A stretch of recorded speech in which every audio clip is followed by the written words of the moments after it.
The projector was still showing my last slide when someone switched it off before I finished my sentence.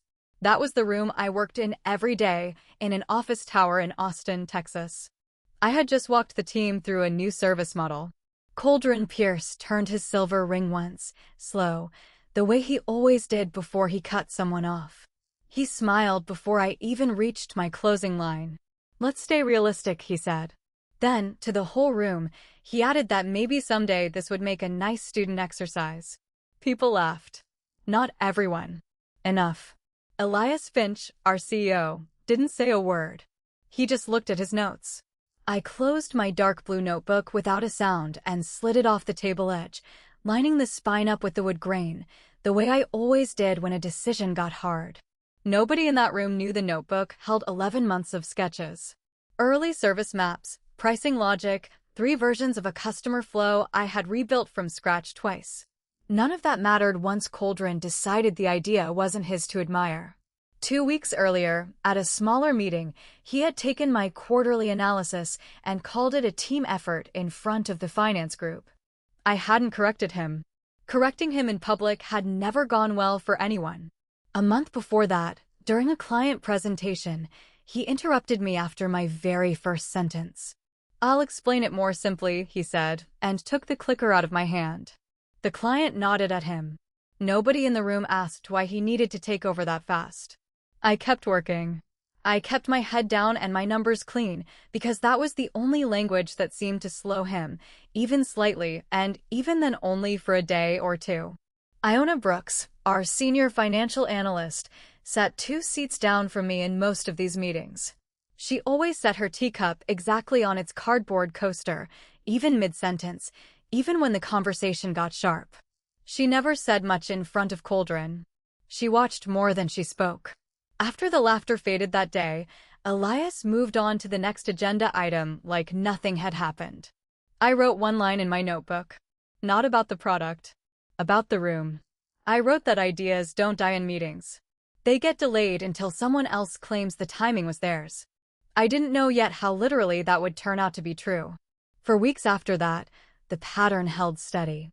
Cauldron would let me speak just long enough to lay out the hard part of an idea, then take the credit for whichever piece sounded good out loud. He never raised his voice. He didn't need to. He had Elias's trust, and Elias's trust worked like a shield nobody else in the building was given. Small things started adding up around him. People finished their sentences faster when he was in the room. People agreed before they'd finished thinking. I wasn't angry yet, not in a way I could have named out loud. I was just quiet and getting quieter, which in hindsight was the first sign that something in me had already decided to stop asking for permission. The finance meeting where he took my analysis happened on a Tuesday morning, 9 floors up, in a room with a view of the river. I had spent 3 nights building a churn model nobody had asked me for. The numbers I was seeing didn't match the story leadership kept repeating. When I finished walking the group through it, Cauldron leaned back in his chair and said the team had done strong work this quarter. He used the word team the way some people use a coat, to cover something that belonged to someone else. Iona set her cup down on the coaster and looked at me for exactly 1 second. She didn't say anything either. Nobody did. Afterward, in the hallway, she caught up with me near the elevators. She didn't apologize for the room. She just said the churn numbers were solid and that I should keep a copy somewhere outside the shared drive. I didn't ask her why. I already knew. The client presentation happened a month after that, in a glass conference room on the 14th floor, with a logo I won't name projected behind me.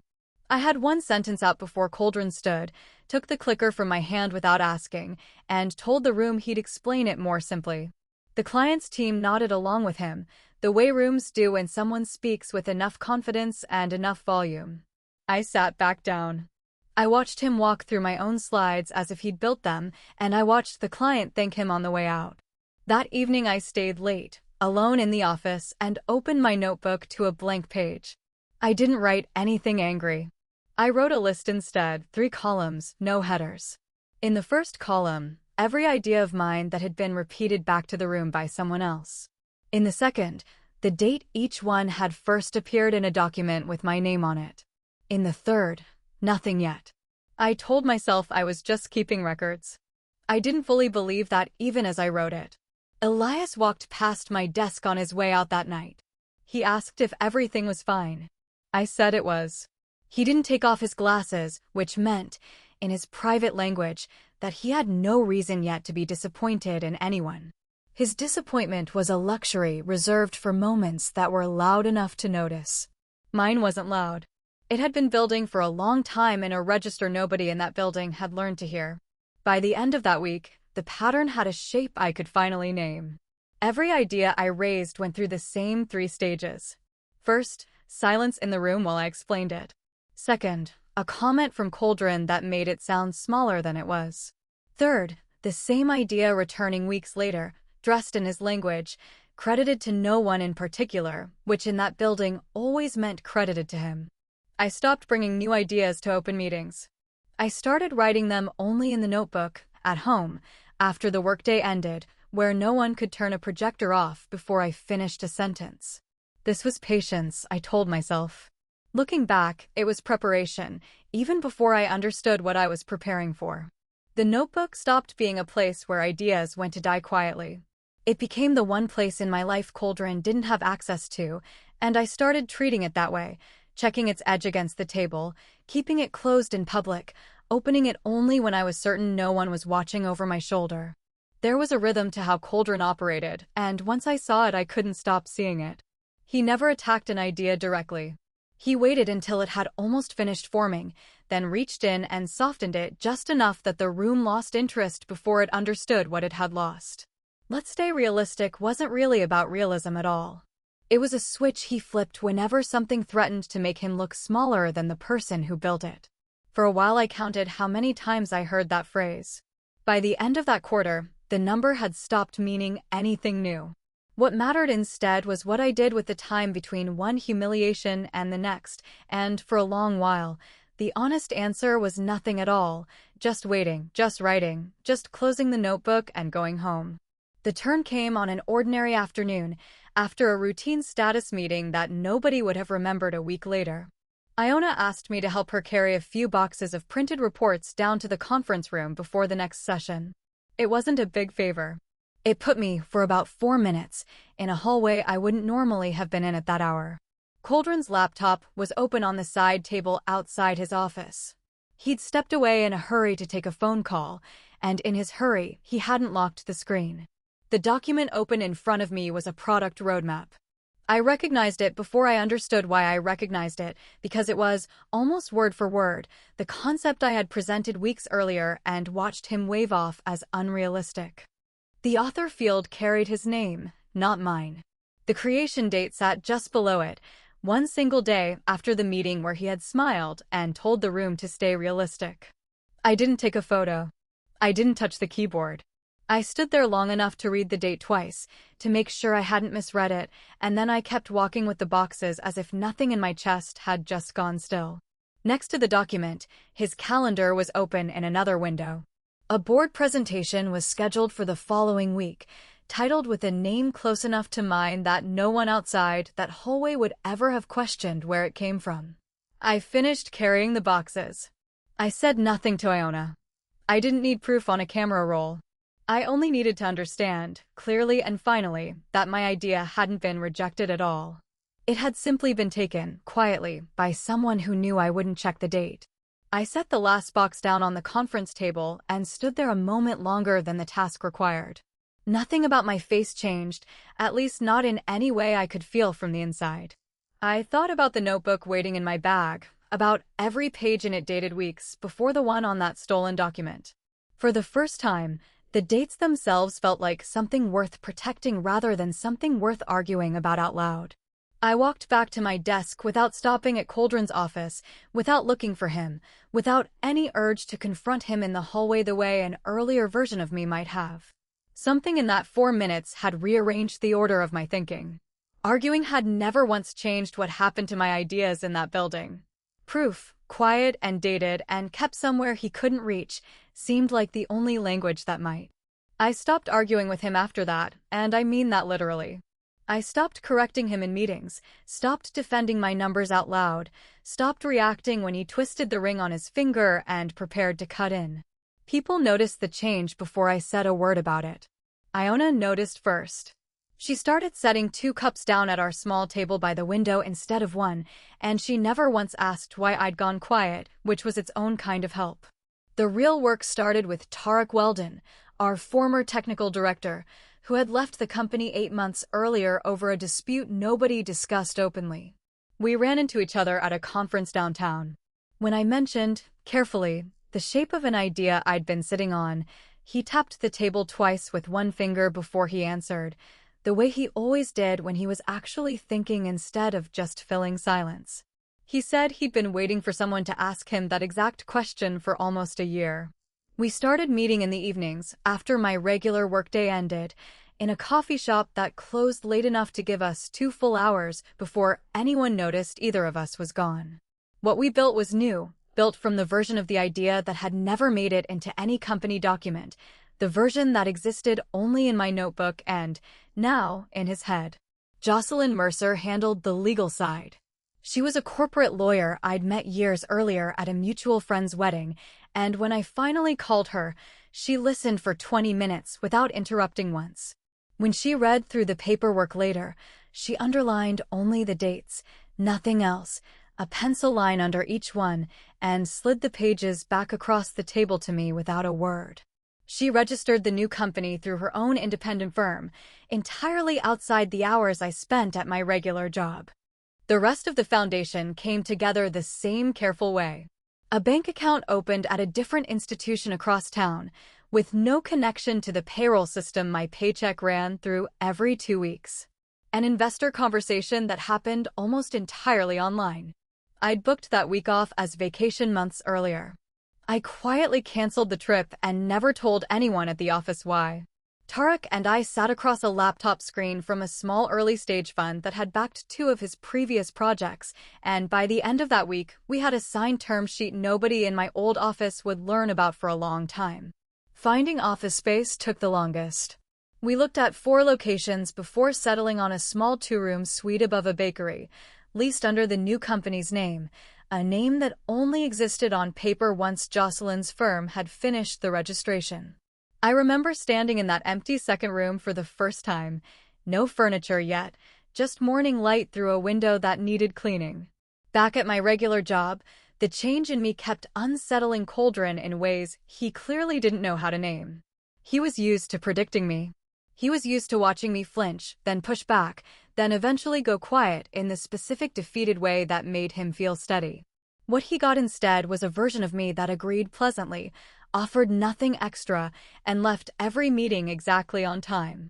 He twisted that ring more often that quarter than I'd ever seen before, and he never once asked me why. By the time we closed our seed round, 6 months after that afternoon in the hallway, I had something none of them knew existed. A signed investment contract, a registered company, a small working office, and a co-founder already building the first version of the product we both believed in.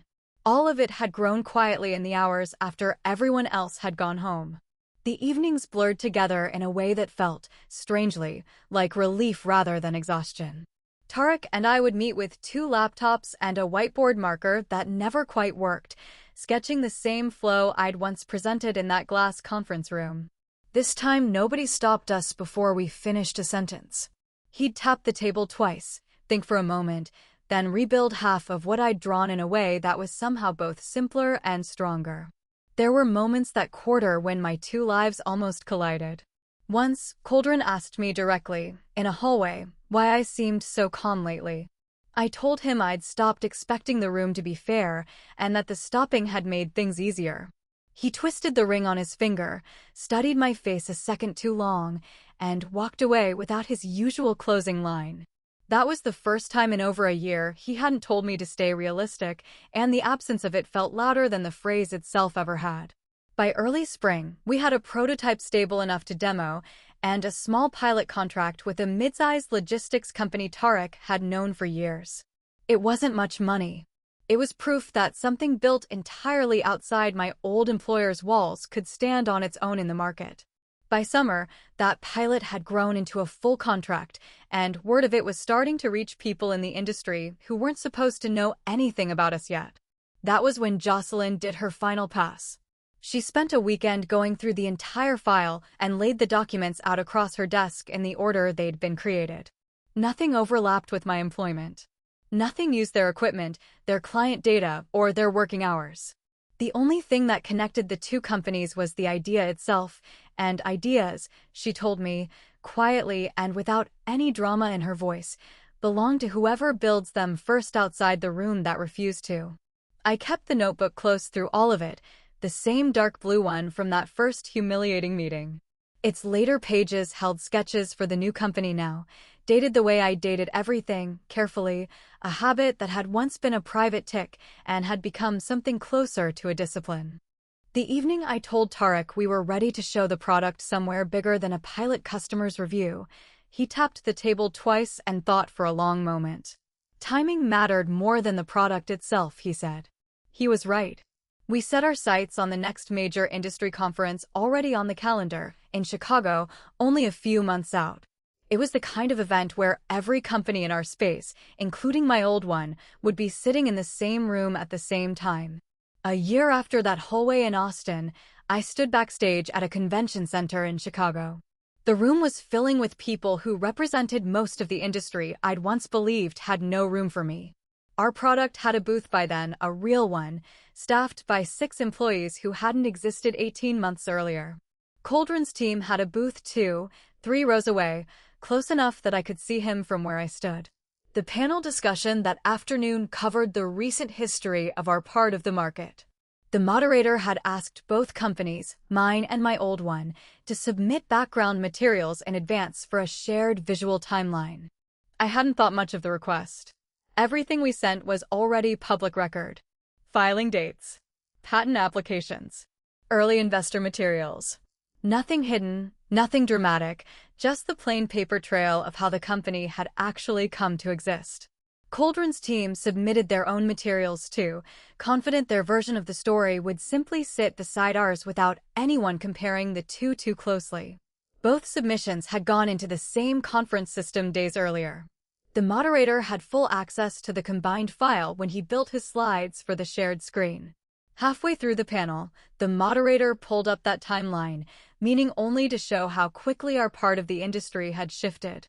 On the screen, side by side, sat my earliest product sketches, dated months before Coldren's roadmap document had ever existed. Next to them sat the registration records for my company and the investor materials. And next to those, without anyone intending it as an accusation, sat the internal document his team had submitted. Its creation date landed exactly 1 day after the meeting where he'd told me to stay realistic. Nobody in that room needed it explained. The dates did the explaining themselves. Coldren tried to interrupt the moderator, the way he'd interrupted me in 100 rooms before that one. It didn't work the same way this time. The moderator kept talking, walking the audience through the timeline point by point. Coldren's voice simply didn't carry the way it once had, back when Elias's silence used to back him up. I looked over and found Elias in the 3rd row. He took his glasses off slowly, the way he only ever did when something had genuinely disappointed him, and he didn't put them back on for the rest of the panel. A few seats away, Iona set her coffee down on a small cardboard coaster with exactly the same precision she always used, watching the screen without once looking away. In the front rows, a handful of journalists opened their laptops almost in unison and started typing. By the time the panel opened for questions, nearly every hand in the room was raised. Almost none of the questions went to me. They went to Coldren. Why did an idea credited to him carry a creation date that landed after someone else had already presented it in a meeting a year earlier? He didn't have an answer that held up under that many eyes at once. The moderator, to his credit, didn't turn the panel into a spectacle. He moved the conversation along and closed the timeline segment within another minute or two. But a minute or two was already enough. The room had seen what it needed to see, and rooms like that one don't forget easily. During the break that followed, I stayed near our booth, answering questions from people I'd never met. Most of them were more curious now about how quickly we'd built the company than about the product itself. I kept my answers short and factual. The dates, the filings, nothing more. The facts had already done more work than any story I could have told on top of them. Iona found me near the coffee station an hour later. She said she'd always suspected something like that document existed, long before either of us had proof. She'd kept her own quiet record too, small things, dates and comments she'd noticed over the years, but never had a reason to raise. She didn't hand any of it over. She didn't need to. She just wanted me to know I hadn't imagined any of it. I saw Elias once more before the day ended, across the exhibit hall, deep in conversation with two board members. He still wasn't wearing his glasses. I never found out what was said in that conversation, and I never asked. By the time the conference floor closed for the evening, the story had already started moving on its own, through phone screens and quiet conversations between booths. Nobody had raised their voice. Nobody had needed to. The room had simply stopped believing him, all at once, the same way it had once stopped believing me was worth listening to. I packed up the booth that evening with my new team, folding banners, coiling cables, the ordinary work of ending a long conference day. None of it felt like victory in the way I might once have imagined. It felt more like weight leaving a room, slowly, the way it does when a door that was stuck for a long time finally swings open on its own. Coldren caught up with me in the corridor outside the main hall, after most of the crowd had thinned out. His voice was lower than I'd ever heard it in a meeting. He said we could still start over, that things didn't have to end this way. He said I hadn't needed to take any of it outside the company. His hand wasn't moving toward the silver ring on his finger. Whatever gesture had once armed him before a sentence, it had nothing left to reach for in that corridor. He stood there with his hands loose at his sides, waiting for me to fill the silence the way I always used to. I let the quiet sit a little longer than felt comfortable for either of us. Then I opened my bag and took out the dark blue notebook, its cover softer now, its edges rounded from being carried through two lives at once. I turned to the first page, where the original sketch still sat, dated, unchanged, exactly as it had looked before anyone in that building ever laughed at it. You said, "Let's stay realistic," I told him. I did. I closed the notebook and walked past him toward the exit, and I didn't look back to see his face. The phrase that had once been his favorite way to make me smaller had turned into something else entirely. A private measurement of exactly how far realistic could carry a person who refused to stop building. That's where the story ends. If you enjoyed it, let me know what you think in the comments, and hit like and subscribe for more.